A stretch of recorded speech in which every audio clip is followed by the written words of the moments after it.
이 이야기는 제가 직접 작성한 대본을 바탕으로 만들어졌습니다.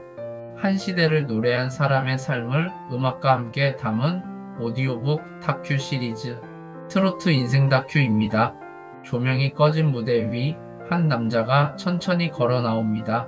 그의 걸음에는 반세기를 버텨온 시간의 무게가 실려 있지만 그 눈빛만큼은 여전히 젊습니다. 천천히 마이크를 쥐고 숨을 고르며 관객을 바라봅니다. 순간 객석 곳곳에서 들려오는 함성. 그 목소리를 듣기 위해 수십 년의 세월을 건너온 이들이었습니다. 그는 미소를 지었습니다. 그리고 조용히 첫 마디를 꺼냈죠. 울려고 내가 왔나? 그 한 구절이 울려 퍼지는 순간 사람들은 1970년대 그때로 돌아갔습니다. 통기타 소리, 브라운관 TV, 그리고 오빠라는 단어가 설렘이던 시절. 남진은 단순한 가수가 아니었습니다. 그는 청춘의 상징이자 시대의 얼굴이었죠. 누군가는 말했습니다. 그 시절 남진의 노래는 우리의 젊음이었다. 그가 노래하면 사람들은 웃었고 그가 울면 사람들은 함께 울었습니다. 노래는 그에게 페임 명예이었지만 대중에게는 라이프 삶이었습니다. 수많은 세월이 흘렀지만 지금도 무대 위의 남진은 변하지 않았습니다. 그는 여전히 청춘의 노래를 부르고 있습니다. 그는 말했죠. 무대는 나의 삶이고 노래는 나의 기도였다. 한때는 영원한 오빠, 이제는 국민 가수로 불리는 그 남자. 그의 이름 썩자는 여전히 사람들의 기억 속에서 빛나고 있습니다. 오늘 우리는 그가 걸어온 길을 따라가 보려 합니다. 부잣집 도련님이었던 목포의 소년이 어떻게 시대를 대표하는 가수가 되었는지 그 이야기의 첫 장을 열어보겠습니다. 조용한 바닷바람이 부는 전라남도 목포. 1950년대 그곳에서 자라난 한 소녀는 항상 창가에 앉아 라디오를 들었습니다. 도시의 소음 대신 들려오던 건 낡은 스피커 속 흘러나오는 노래 한 줄이었죠. 그의 이름 남진. 목포일보를 운영하던 부유한 집안의 막내 아들이었습니다. 집안엔 피아노가 있었지만 아버지는 음악보다 정치를 말했고 형들은 기업과 사회를 이야기했습니다. 하지만 그 소년의 마음속엔 언제나 마이크 하나와 무대의 불빛이 자리하고 있었죠. 친구들은 그를 노래 잘하는 부잣집 도련님이라 불렀습니다. 학교 축제마다 그는 마이크를 잡았고 사람들은 그의 목소리에서 묘한 따뜻함을 느꼈습니다. 어린 그가 노래를 부를 때면 어른들조차 조용히 듣게 만드는 힘이 있었죠. 그러던 어느 날 그는 결심합니다. 나는 노래를 해야겠다.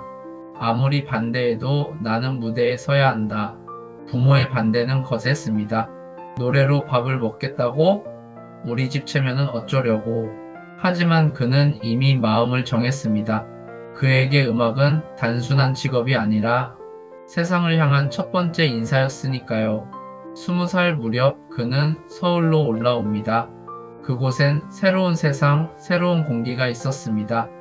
한양대학교 연극영화과에 입학한 그는 연극 무대와 음악실을 오가며 예술의 꿈을 키웠죠. 그러던 어느 밤 친구의 손에 이끌려 들어간 한 클럽, 조명이 어둑한 그곳에서 그는 처음으로 마이크를 잡았습니다. 낯선 관객들 앞에서 목소리를 떨던 그 순간 그는 느꼈습니다. 아, 이게 나의 세상이구나. 그날 밤이 그의 인생을 바꿨습니다. 무대 위에서 흘린 첫 땀방울, 그리고 객석에서 터진 첫 박수. 그건 단순한 환호가 아니었습니다. 운명이 자신에게 내민 첫 악수였죠. 그는 말했습니다. 그날 이후로 나는 무대를 떠날 수 없었습니다. 목포의 한 소녀는 그렇게 가수가 되기로 결심했습니다. 그리고 곧 대한민국 음악사의 한 페이지가 열리게 됩니다. 3부. 서울에 올라온 그는 모든 게 낯설었지만 두렵지 않았습니다. 무대만 주어진다면 뭐든 할 수 있을 것 같았죠. 그는 오디션을 보고 밤새 연습을 했습니다. 남보다 더 크게 부르고 더 진심으로 노래했습니다. 그러던 어느 날 그에게 기회가 찾아왔습니다. 1965년 가수 남진의 이름으로 첫 음반을 내게 된 것이죠. 타이틀은 서울 플레이보이. 젊은 감각과 세련된 멜로디로 자신만만했지만 결과는 참혹했습니다. 사람들은 말했죠. 저런 가수는 오래 못 간다. 노래는 라디오에도 잘 나오지 않았고 그의 이름은 금세 사람들의 기억에서 사라졌습니다. 밤마다 하숙방에 홀로 앉아 남진은 라디오를 켜놓고 다른 가수들의 노래를 들었습니다. 그 목소리 하나하나가 부러웠습니다. 나는 왜 저기 설 수 없는 걸까? 무대의 불빛이 멀게만 느껴졌습니다. 하지만 그는 포기하지 않았습니다. 그의 마음속엔 여전히 목포 바다의 파도처럼 끈질긴 울림이 있었죠. 언젠가 내 목소리로 사람들의 마음을 움직이리라. 그때 그를 찾아온 사람이 있었습니다. 당대 최고의 작곡가 박준석. 그는 남진의 목소리를 듣고 단 한마디를 남겼죠. 당신 목소리엔 눈물이 있다. 그리고 만들어진 노래. 그 운명 같은 한 곡 울려고 내가 왔나. 레코드 버튼이 눌리고 남진은 숨을 들이마신 뒤 첫 소절을 불렀습니다. 울려고 내가 왔나, 웃으려고 왔지. 녹음실 안엔 묘한 정적이 흘렀습니다. 그 목소리엔 단순한 슬픔이 아니라 살아내야만 했던 한 청춘의 외로움이 담겨 있었죠. 노래는 발매와 동시에 전국을 휩쓸었습니다. 거리의 다방마다, 버스 안 스피커마다 그 노래가 흘러나왔습니다. 사람들은 그 목소리에 위로를 받았고 누군가는 눈물을 닦으며 중얼거렸습니다. 이 사람 노래는 내 이야기 같다. 그렇게 남진은 다시 무대 위로 돌아왔습니다. 눈물 속에서 피어난 한 곡이 그의 인생을 바꾸었습니다. 그는 나중에 말했죠. 그때 알았습니다. 노래는 잘 부르는 게 아니라 진심으로 부르는 거라는 걸요. 그 순간 한 무명의 청춘은 대한민국의 국민 가수로 향하는 첫 발을 내딛고 있었습니다. 4부 무대의 조명이 다시 켜졌습니다. 이번엔 그 빛이 그를 향하고 있었습니다. 1960년대 후반 대한민국의 거리는 변하고 있었죠. 라디오에서 울려 퍼지던 그의 목소리, 울려고 내가 왔나를 시작으로 가슴 아프게 님과 함께 미워도 다시 한 번이 연이어 흘러나왔습니다. 그의 노래는 단순한 음악이 아니었습니다. 그 시절 청춘들의 위로이자 설렘의 언어였죠. 무대마다 환호가 터졌습니다. 소녀들은 그의 이름을 외쳤고 공연장 앞에는 늘 남진 오빠를 보기 위한 인파가 몰렸습니다. 누군가는 꽃을 던지고 누군가는 눈물을 흘렸습니다. 그때부터 사람들은 그들을 이렇게 불렀죠. 오빠 부대. 그는 처음엔 그 말이 낯설었다고 했습니다. 하지만 그 함성 속에는 사람들이 자신에게 건네는 믿음이 있었습니다. 당신의 노래가 우리를 살아있게 합니다. 그는 그것을 느꼈습니다. 무대 위 남진은 언제나 완벽했습니다. 세련된 정장, 여유 있는 손짓, 깊은 눈빛. 그는 단지 노래를 부른 게 아니라 청춘을 연기했습니다. 당시 한국 사회는 아직 가난했고 삶은 고단했지만 남진의 노래가 울려 퍼지는 순간만큼은 모두가 젊고 자유로웠습니다. 그의 노래엔 살아있다는 확신이 있었죠. 그리고 한편 그의 등장과 함께 또 다른 이름이 세상에 오릅니다.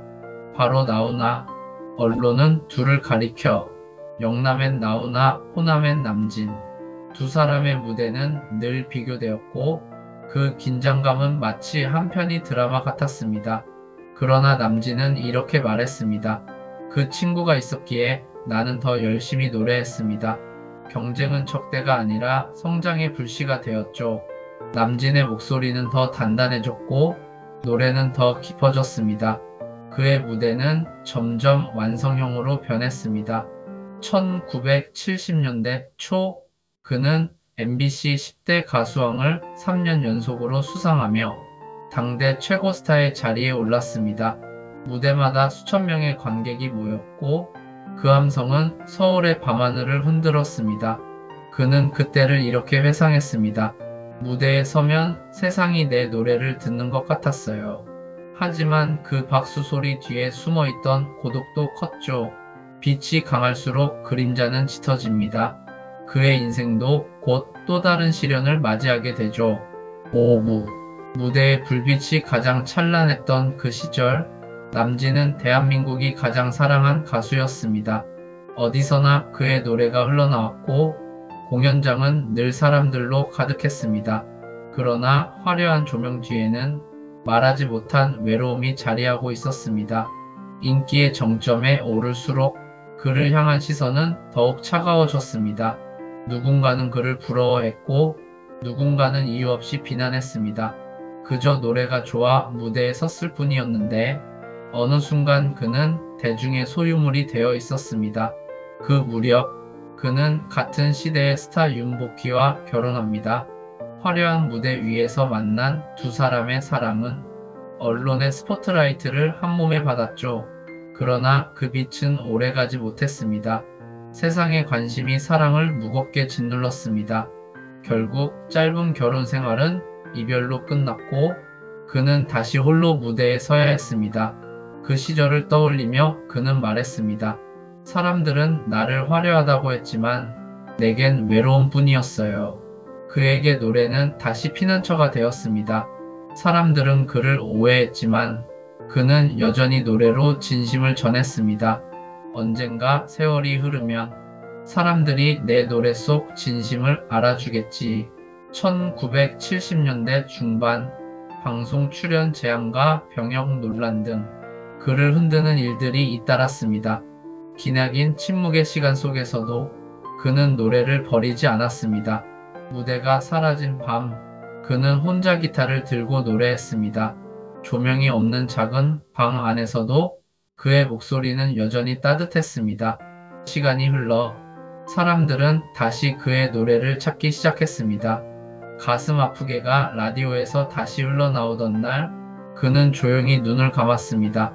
그래, 나는 다시 시작할 수 있다. 그는 무대에서 수없이 웃었지만 그 미소 뒤에는 늘 상처가 있었습니다. 그럼에도 그는 무대를 떠나지 않았죠. 왜냐하면 그곳이야말로 자신이 살아있음을 느끼는 자리였으니까요. 그는 훗날 이렇게 회상했습니다. 내가 다시 일어설 수 있었던 건 사람들이 내 노래를 잊지 않았기 때문이었어요. 조명은 꺼졌지만 그의 목소리는 꺼지지 않았습니다. 고독 속에서도 남진은 여전히 노래로 자신을 지켜내고 있었습니다. 6부 시간은 흘러 어느덧 세상이 달라졌습니다. 무대의 조명도 노래의 유행도 바뀌었지만 남진의 마음은 여전히 노래를 향해 있었습니다. 한때 세상을 흔들던 그 이름이 어느새 사람들의 기억 속에 조금씩 희미해질 무렵 그는 다시 마이크를 들었습니다. 이젠 내 목소리로 세월을 노래해야겠다. 1990년대 후반 그가 다시 세상에 내놓은 노래는 둥지. 그는 이 노래에 인생의 모든 이야기를 담았습니다.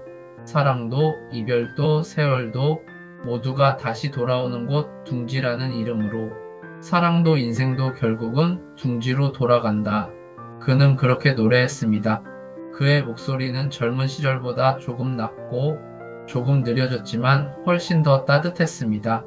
관객석에는 이제 20대보다 50대, 60대의 팬들이 더 많았습니다. 그들은 눈시울을 적시며 노래를 따라 불렀죠. 사랑도 인생도 다 둥지 같은 거야. 그 노래는 단지 유행가가 아니라 세대를 넘어선 위로가 되었습니다. 젊은 가수들이 그를 선배님이라 부르고 새로운 세대가 그의 무대를 다시 주목하기 시작했습니다. 한때 청춘이었던 소녀 팬들은 이제 자녀와 손을 잡고 그의 콘서트장을 찾았습니다. 그들의 눈빛엔 여전히 그 시절 오빠가 있었죠. 남진은 말했습니다. 노래는 나를 다시 젊게 만들었습니다. 무대에 서면 나이는 숫자에 불과해요. 그의 무대엔 여전히 에너지가 있었고 그의 웃음엔 여전히 청춘이 묻어 있었습니다. 시간이 그를 늙게 만들었지만 노래는 그를 다시 태어나게 했습니다. 둥지는 단지 히트곡이 아니라 그의 인생 2막을 여는 상징이었습니다. 세월이 흘러도 사람들은 그의 노래를 찾았고 그는 그 노래로 다시 세상과 연결되었습니다. 그는 말했습니다. 무대는 내 인생의 둥지였습니다. 거기서 울고 웃고 또 다시 날아올랐죠. 그렇게 그는 다시 무대 위로 돌아왔습니다. 청춘의 오빠에서 인생의 스승으로 남진의 노래는 또 한 번 사람들의 마음에 내려앉았습니다. 7부 세월이 흘러도 무대는 변하지 않았습니다. 단지 조명이 조금 더 부드러워졌을 뿐이죠. 그 무대 한가운데 여전히 그는 서 있습니다. 눈빛은 예전보다 온화해졌고 노래엔 인생의 깊이가 배어 있습니다. 남진은 자주 말합니다. 무대는 내 삶의 전부였습니다. 그곳에서 울었고 웃었고 배웠어요. 그에게 노래는 이제 경쟁이 아니라 나눔이었습니다. 젊은 시절엔 박수와 환호가 전부였지만 이제는 무대에 오를 때마다 그 박수 속에서 함께 살아온 세월을 느낀다고 했습니다. 그는 후배 가수들에게 늘 이렇게 말하곤 했죠. 노래는 기술이 아니야. 마음이야. 사람의 마음을 대신 울려주는 게 진짜 가수다. 그의 말에는 세월이 만든 진심이 담겨 있었습니다. 많은 후배들이 그를 존경했고 누군가는 그를 트로트에 살아있는 교과서라 불렀습니다. 신유, 장윤정, 임영웅 같은 후배들도 그의 무대에서 배웠다고 고백했죠. 무대가 끝나면 그는 늘 무대 뒤에서 스태프들에게 허리 숙여 인사했습니다. 오늘도 함께 해줘서 고마워요. 그의 인사는 늘 짧았지만 진심이었습니다. 그는 팬들에게도 마찬가지였습니다. 젊은 시절부터 지금까지 그를 따라온 팬들이 있습니다. 이제는 60대, 70대가 된 그들이 콘서트장 맨 앞줄에 서서 젊은 시절처럼 손을 흔듭니다. 남진은 그 손을 바라보며 말했죠. 그대들이 있었기에 내가 있었습니다. 그는 노래로 팬들의 청춘을 지켜주었고 팬들은 그에게 시간의 벽을 넘어선 사랑을 주었습니다. 그래서 그의 무대는 단순한 공연이 아니라 인생의 축제였습니다. 그리고 그는 자신이 받은 사랑을 조용히 사회에 돌려주기 시작했습니다. 기부, 장학금, 병원 후원. 그는 말했습니다. 이건 특별한 일이 아닙니다. 내가 노래로 받은 사랑을 세상에 돌려주는 거예요. 그의 나눔은 소리 없이 퍼졌고 사람들은 그의 선행 속에서 노래 이상의 울림을 느꼈습니다. 남진에게 무대란 단순한 직업이 아니라 한 사람의 인생을 통째로 담은 공간이었습니다. 그는 오늘도 무대에 오르며 조용히 속삭입니다. 이 무대가 나를 살렸고 지금도 나는 노래로 살아있습니다. 그리고 마지막 무대의 조명이 천천히 꺼집니다. 마이크를 내려놓은 남진은 잠시 눈을 감습니다. 청춘의 환호, 긴 세월의 바람, 그 모든 장면이 한순간에 스쳐 지나갑니다. 내 인생의 절반은 무대 위에서 흘러갔죠. 그의 목소리는 잔잔했지만 묵직했습니다. 무대에서 울고 웃었던 수많은 날들, 그 박수 소리 하나하나가 그의 심장 속에 남아 있습니다. 젊은 시절 그는 세상을 향해 노래했습니다. 울려고 내가 왔나? 그 노래로 시대를 울렸고 둥지로 세대를 이어주었습니다. 그리고 지금 그는 말합니다. 이제는 나 자신을 위해 노래합니다. 살아있다는 게 감사하니까요. 사람들은 여전히 그를 오빠라 부릅니다. 그 이름에는 세월을 견딘 정이 담겨 있습니다. 한 세대의 추억이 되고 또 다른 세대의 감동이 된 이름. 그의 노래는 그렇게 세월을 건너왔습니다. 누군가의 첫사랑을 떠올리게 하는 목소리, 누군가의 인생을 위로해준 노래. 그는 그것만으로 충분하다고 말했습니다. 노래가 누군가에게 힘이 된다면 그게 내가 살아야 할 이유 아닐까요? 세월은 모든 것을 변하게 만들지만 진심으로 부른 노래는 결코 사라지지 않습니다. 그의 노래는 시대를 지나 지금도 누군가의 마음속에 잔잔히 흐르고 있습니다. 무대 뒤에서 그는 조용히 웃습니다. 청춘은 지나도 노래는 남는다. 그 말은 단지 회상이 아니라 그의 인생 철학이었습니다. 그는 여전히 무대에 오릅니다. 조명이 켜지고 음악이 흐르면 그의 눈빛은 다시 젊어집니다. 관객의 박수가 터질 때마다 그는 오늘도 새로운 청춘을 살아갑니다. 이제 그의 노래는 단순한 음악이 아니라 시대의 기억이 되었습니다. 사람들은 말하죠. 그 시절 남진의 노래가 우리의 삶이었다. 그의 이야기는 끝나지 않았습니다. 그의 목소리가 남아있는 한 그의 노래는 오늘도 누군가의 인생을 위로하고 있을 테니까요. 그리고 오늘 우리는 조용히 그에게 속삭입니다. 남진 씨 수고 많으셨습니다. 당신의 노래 덕분에 우리의 청춘이 더 빛났습니다.